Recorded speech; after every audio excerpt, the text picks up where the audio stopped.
How can you argue that racism is not a driving factor in income inequality? Because it has nothing to do with race and everything to do with culture. And when you have a culture that doesn't, and when, you know what? Explain to me. You explain to me why black kids aren't graduating high school. Explain that one to me. Explain to me why black kids are shooting each other in rates significantly higher than whites are shooting each other. Explain to me why 13% of the population is responsible for 50% of the murder. Explain to me why the number of black kids in prison, not for innocent reasons, not for walking down the street and getting pulled into a prison, is so high. Explain, if it has nothing to do with culture, explain to me why the single motherhood rate in the black community jumped from 20% to 70% in the same course of time that the civil rights movement has made such tremendous strides. Is America more racist now than it was in 1960? And if it is, please explain to me how that happened.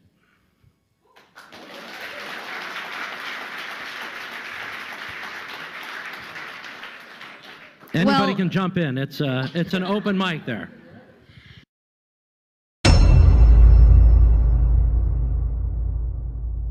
Rich us in the media. Michelle, what do you people want? What do I want? Michelle, When you say you people, what do you mean? the complaining black people blaming others for the failure of their parents and their lives, What complaint blaming have we made? others for whatever it is you complain about. What is it exactly do you want from white people?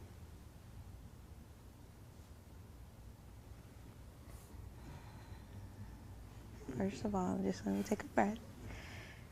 And I'm trying to find out I what you want- want. what's your nationality? American. Are you white? I'm black American. Oh, okay. What do you want? You Caucasian. Oh, you do? And why do you think that? Why do you think that? Because you seem to separate yourself from us, should I say? In Put what us on way? the other In side what of the way? fence. In the ways that you specified thus far. Meaning what? Tell me. Give me an example and tell me what you mean. How you mean? How do? What do you people want from white people? Meaning that I'm not with you. Oh, okay. I It's got just y'all by yourself, right? Let me explain why I do that. What you don't know is that there are two realities in life. One is that of good and one is that of evil. And now that I've been able to overcome evil, I don't identify with angry, evil black people. I identify with other blacks and others who are on the side of good.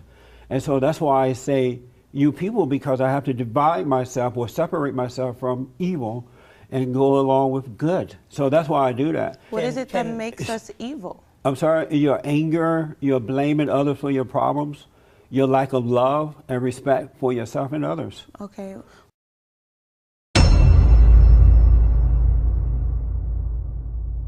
Unbelievable, astonishing sexism. We have to teach young boys not to be boys so they won't be violent. Why is being violent being... Get out! I'm sorry. Like gender, we teach boys and girls that they're the same, and that's a problem. They are different. When we do experiments on young babies and even on related animals, we know that certain children go for certain toys.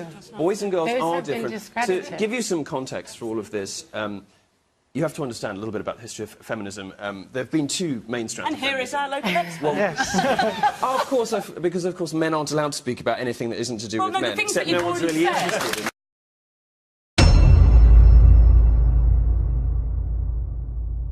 in. We talk about separate but equal, but, you know, having even mentioned the Floyd Mayweather fight, they're walking away with, you know, hundreds of millions of dollars at stake. You being at the height of your sport, maybe make, what, $1 million at most per fight.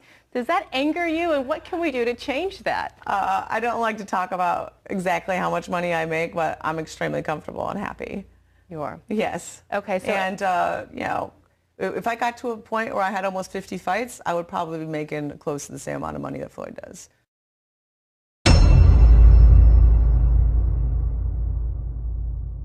And I'm a feminist because I believe in equality for men and for women and men, and for all genders. So women and men? No, all genders. So women and men.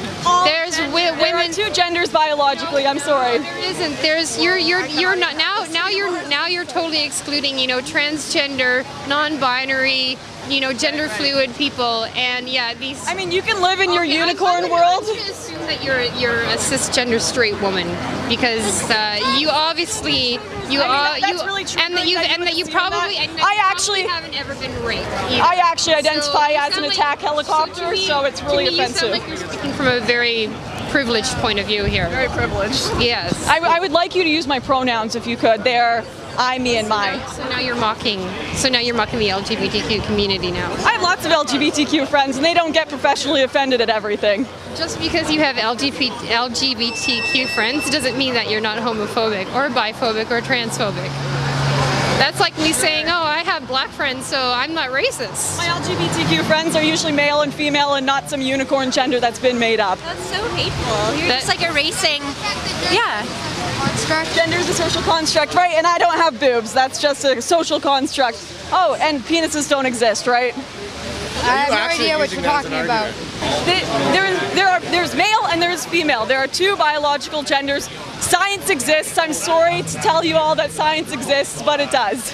There is biology, there is science. I mean, you can live in your magical, made-up world with trigger warnings. Friends, hear you talking right now because they'll come out of the woodworks and defend me, guaranteed. Because I've got lots of friends. That's great. And you know what? I'm finding a lot of what you're saying extremely offensive. That's great. And I'm sure that I know a lot of people. And I mean, science probably disagrees with you. How validate those people's experiences, like transgender people, that's so important to their lives and their identity and their happiness and their well-being and their health. How can you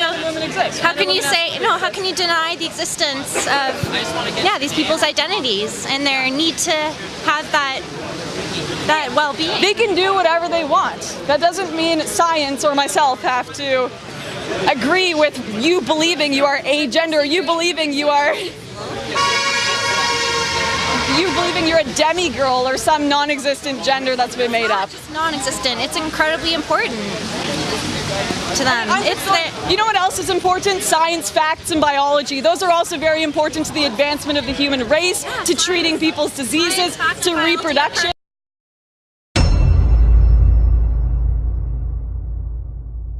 The vast majority of people who are stopped and frisked are black and Hispanic. That's because the vast majority of people in New York City who actually commit gun crimes are black and Hispanic. I'm sorry, I can't do anything about that. How many statistical regressions do we have to run?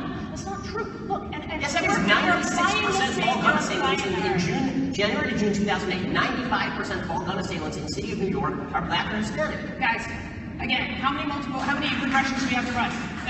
Black and Latino folks are overrepresented in being pulled over, in being tried, in being sentenced, in being incarcerated again and again and again and again and again. What's those numbers? You don't believe it. No. You know why? The reason I don't believe that is because let's take speeding. Let's agree on facts. Let's say we have democracy when we can't. Right, because you don't care about them, and I do. So it is not anybody's fault that 50% of the murders in this country are committed by young black men. It's not the fault of the people who are putting them in prison that those people happen to be black. It's not the fault of the New Jersey Turnpike Police that they're pulling over 23% black men when they did a statistical analysis and found that 25% of the people speeding were black. Okay, again, since 1994, in the 75 largest cities in America, when they analyzed whether there's overrepresentation in crimes that were reported, not just crimes that were charged, crimes that were reported versus the prison population, they found that blacks and Hispanics were statistically underrepresented. The biggest problem for blacks and Hispanics living in the inner city is that there aren't enough police officers there to actually take care of them and police the crime and make their city safe for investment in education. You look at the at least statistics and you say, oh look, there's a study. Hey, there's a massive overrepresentation. Let's just look at drug crimes, which are the largest proportion. So you don't want to talk about gun crimes, drug crimes. The predominant reason why people are incarcerated in this country is mostly because of nonviolent drug offenses. And study after study, black and Latino folks far overrepresented in terms of arrests, in terms of charging, in terms of sentences. Get harsher sentences when they're sentenced. That's not true.